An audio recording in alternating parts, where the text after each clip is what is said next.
Republic ദിന പരേഡിൽ മന്ത്രി മുഹമ്മദ് റിയാസ് സ്വകാര്യ വാഹനം ഉപയോഗിച്ച സംഭവത്തിൽ അന്വേഷണം ആരംഭിച്ച രഹസ്യാന്വേഷണ വിഭാഗം.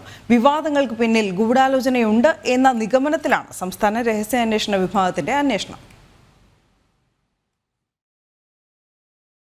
കോഴിക്കോട് വെസ്റ്റ് ഹിൽ വിക്രം മൈതാനിയിലാണ് മന്ത്രി മുഹമ്മദ് റിയാസ് റിപ്പബ്ലിക് ദിന പരേഡിൽ അഭിവാദ്യം സ്വീകരിച്ചത്.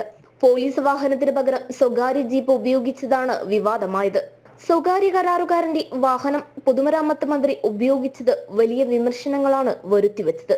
ഈ സാഹചര്യത്തിലാണ് രഹസ്യാന്വേഷണ വിഭാഗത്തിന്റെ അന്വേഷണം.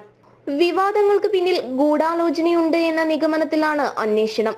മന്ത്രിയും പാർട്ടിയും പ്രതിരോധത്തിലായ സാഹചര്യത്തിലാണ് ആഭ്യന്തര വകുപ്പ് അന്വേഷണത്തിന് നിർദ്ദേശം നൽകിയിരിക്കുന്നത്. വാഹനത്തിന്റെ വിശദാംശങ്ങൾ പരിശോധിക്കേണ്ടത് മന്ത്രിയല്ലെന്നും ജില്ലാ ഭരണകൂടമാണ് എന്നുമുള്ള ന്യായീകരണമാണ് മുഹമ്മദ് റിയാസ് കഴിഞ്ഞ ദിവസം നൽകിയത്.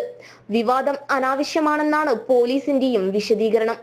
പരേഡിന് ഉപയോഗിക്കേണ്ടിയിരുന്ന പോലീസ് വാഹനത്തിന് ഫിറ്റ്നസ് സർട്ടിഫിക്കറ്റ് ലഭിച്ചിരുന്നില്ലെന്നും അതിനാലാണ് സ്വകാര്യ വാഹനം ഉപയോഗിക്കേണ്ടി വന്നതെന്നുമായിരുന്നു പോലീസിന്റെ ഭാഷ്യം.